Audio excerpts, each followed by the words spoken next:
Hello everyone, Manithral here. Welcome to a little bit of a different thing than usual for the channel. Well, not too different, but we're going to be talking about future of invention from some of the stuff they went over with a recent dev blog. But also I want to discuss an idea I had for the channel, so it'd be something for the future of the channel. So I figured future. Let's do this. Okay, so they did mention for this devlog that there is a batch 2 coming for Invention. It's going to be part of an expansion. Now, whether it's the very next expansion or the expansion after that, I'm not sure because I don't know how the teams were set up. I know there's 2 teams that have been doing the expansions lately, but I'm not sure which one started out. This could be the team that did Menifos. I think it is, but I'm not 100%. But either way, they did outline what will be included, and it's going to be benefits for reaching higher levels, new devices, which is focusing on 99 plus to finish out the skill more, machines, it says, which will slowly automate simple processes for you, so nothing overly complex. One thing they actually mentioned during the stream was a machine that would disassemble stuff for you, and then you would collect the components. So, it's simple stuff. And then also, of course, quality of life improvements. Now, they're not looking to do new components, tech trees, or perks this time around, and they do say they may come along in the future. During the dev blog, though, they mostly said a lot of that stuff is like for maybe new gear that comes out, or for maybe quest rewards, different things like that, different content rewards. So that's something to try to keep in mind with that, which is all fine and dandy. To finish out the skill, you don't really actually need to have more perks, but it would be nice to have more perks, but it's not needed to finish out the skill. But with that bearing in mind, though, they did say during the dev blog video that they don't want like over the top huge ideas. And they did say you can head to the forums for this, or you can go to Twitter and talk to even one of the mods or multiple of the mods about this idea. And you're going to be looking for mods Ollie, Dag, and Orator. Sorry if I'm mispronouncing that. But it's mod Ollie, it's Ollie, mod Dag, who is DEG, and then mod Orator, who is ERATOR. So those are the mods to look for on Twitter. They're the ones that are, wanting to get the ideas. But they don't want anything that's too over the top. That's the main thing they want to stress. And they're for, this is nothing game breaking either. They don't want anything game breaking or something that's going to like drastically alter the entire game. And they want to kind of keep along the lines of the medieval fantasy. And so basically it has to be a good fit. And if it's something that they're not really into, they will politely just say no, unless you're being blatantly, rude. But it does say, what they're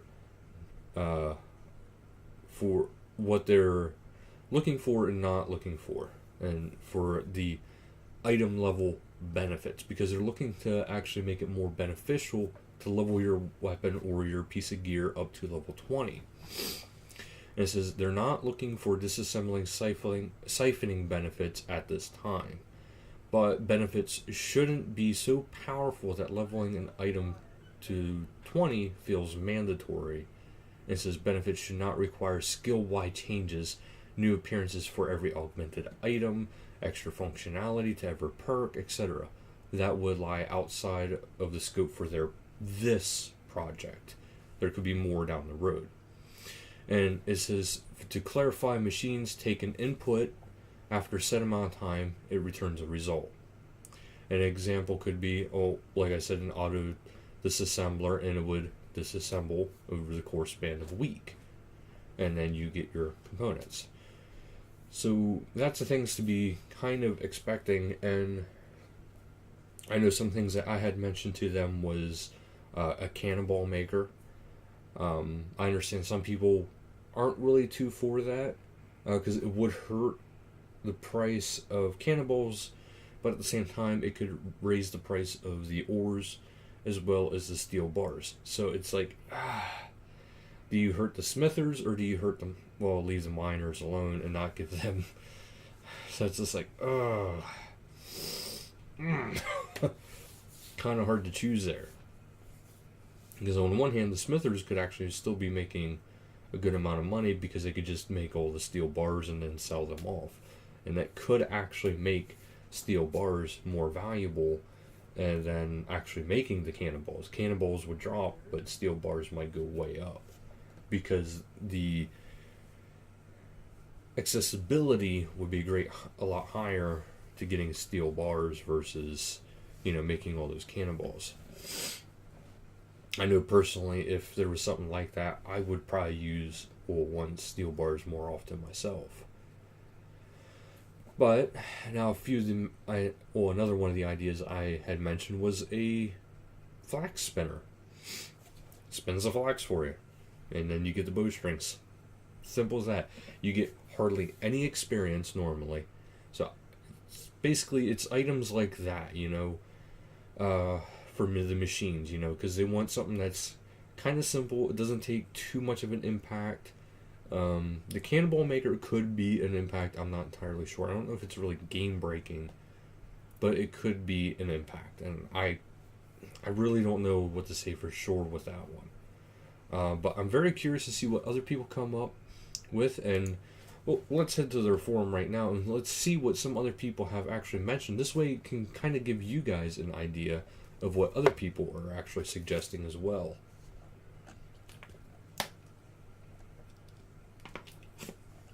Batch 2, okay.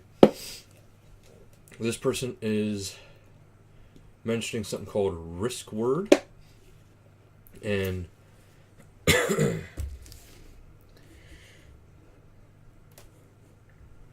okay, it says it would basically, it builds a gizmo, and they're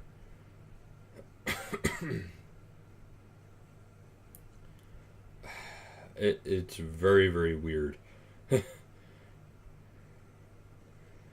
It's basically saying that for the amount of time put in, you could gain a very high level 1 for whatever. It's very, very, very wordy.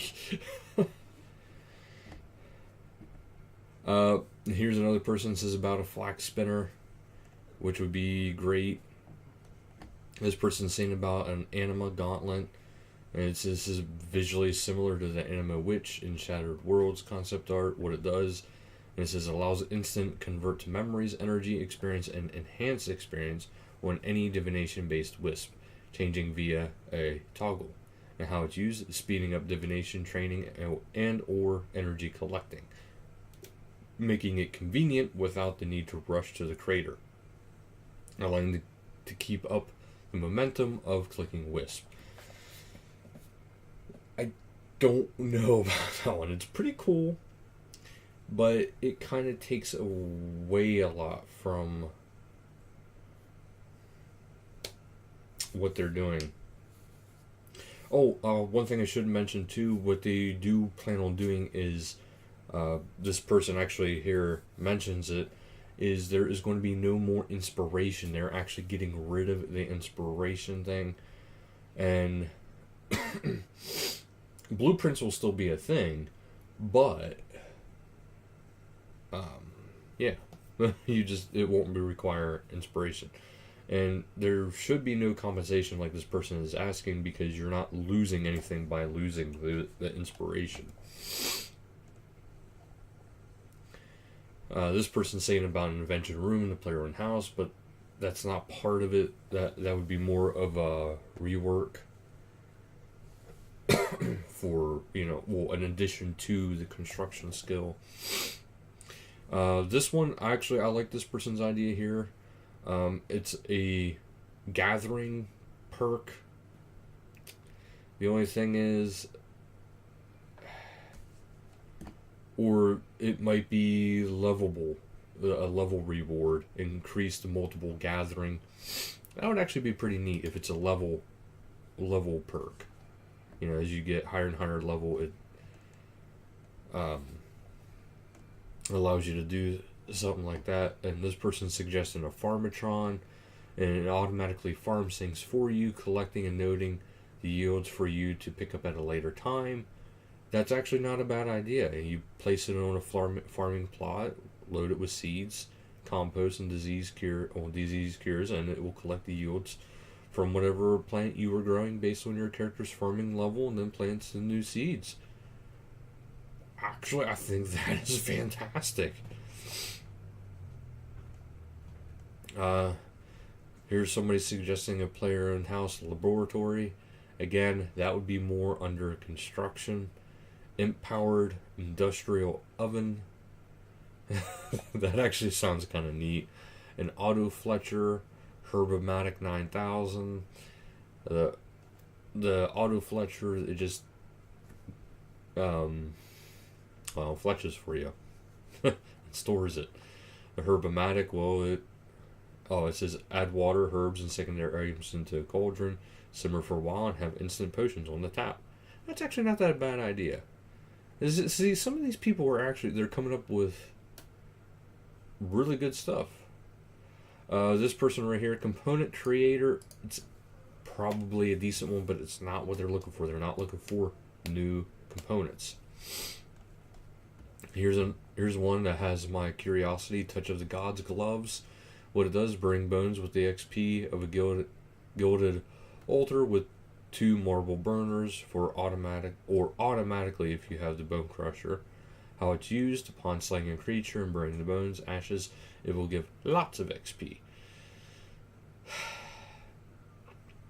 It's interesting, but I don't know about that one. An auto spinner. It says just what I have mentioned. I'm guessing a lot of people have been wanting this, and just, getting the bowstrings, because it's really actually a big, huge hassle. Fletcher would be nice. I do agree. Herb Viler, Potion Maker.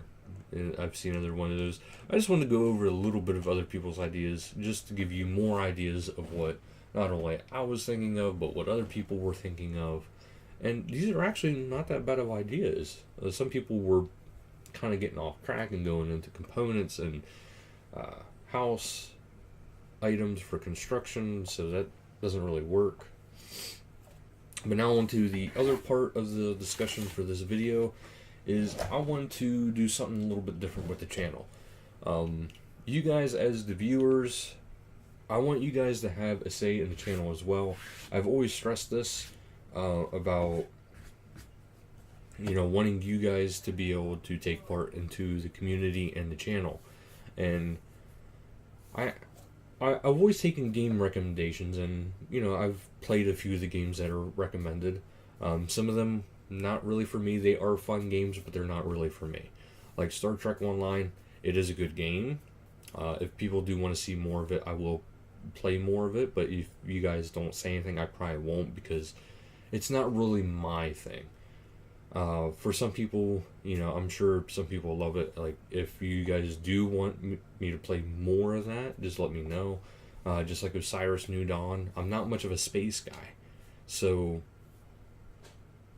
it's not really up my alley. It's a fantastic game, very beautiful game, but it's not really up my alley. But if you guys want to see more of it, of course, I will play more. But I didn't really see much of a demand for it. That's why I'm not doing a long series on those. I'll probably come back to those here and there, maybe dabble in them a little bit. But if there is a game, and that's not so much of a never-ending kind of game like an MMO, if there's a game you guys want me to see, and you guys want me to play from beginning to end, let me know, and I'll play it for the channel. I've even played other games in the past just off of those two, but Dark Souls 3, I played that on the channel. I never finished it because I got kind of frustrated with it. Actually, mostly it was because I was building a new computer and I just never really got around to downloading it onto the new one. And also, I kind of stopped because my internet connection was not strong enough to really support the online play with it, which really actually takes away from the whole thing, if you ask me. Other games it handles no problem, but for whatever reason, Dark Souls 3, my internet just could not support it the way it needed to be. But what I'm going for here is, what I'm beating around the bushes for here is, if there's a game you guys want to see me play, or if there's a game you guys are interested in seeing what it is, what it's about, let me know. Whether I can monetize it or not, I will play it for the channel. I have no problem doing that, regardless of the extent of that. The only thing is that I have to be allowed to play it for the channel. That's my only thing, is it has to be, allowed for the channel. It has to meet, YouTube standards. If it's something that has to be restricted, I'm probably not going to play that because I don't want to limit any viewers from any of my content. That's the only thing. And by restricted, I mean like adult type content. Now, there is stuff I can blur out, and if it would come to, I could blur it out. But I just want to let you guys know I do want to do that. So if there is a game you guys want to see me play, if you guys want to see me try out, like I said, it doesn't matter for what reason, I'll go into it and I'll try it out. Now, there's certain games I probably won't get into. I can say one of them right offhand is going to be Subnautica, mostly because there is so many people actually playing it already that it seems like it'd be kind of a waste for me to play. I mean, unless you guys really, really want to see me play it, I'll play it. But I don't. It's not a game that's going to appear on the channel unless you guys request it. And not to mention, it's kind of an open-ended game because it's not finished yet. Maybe if it was finished, then I would take more into it, but there's no ending yet. So it'd just be kind of building up and then nothing. So let me know what you guys want to see, and we can, I'll play those games no problem. But just let me know, and then we'll go, I'll play one, and after it's finished, I'll ask for another recommendation that you guys want to see played up until the end, and we'll do that. Now, just because the game doesn't really have an ending, like, for instance, Slime Rancher, it doesn't really have an ending because it's still in development. But it's not too over-the-top big that, you can play a little bit, and then you can actually complete a lot of the content. So let me know what you guys want to see, and I'll go from there. I feel like I'm repeating myself a lot, but I just want to make sure you guys understand and know that no game is really off the limits unless it gets is like a restrictable from YouTube. Also, I should tell you the platforms I can do this on is, of course, PC. So you're talking a lot of Steam or anything like that. Basically anything PC I can pretty much go for. And then also I have a PS4. So those two combined, I could do videos on either one. And then also I do have my cell phone, of course, so there is always mobile aspect as well. So, and I'm pretty sure my mobile can handle most games, if not all, that are currently out there, because it is a Galaxy S8, I believe it is. So if there's a game you guys want to see within those three platforms, let me know. So otherwise, I'll keep picking games like, catch my attention, or whatever sparks my interest, basically.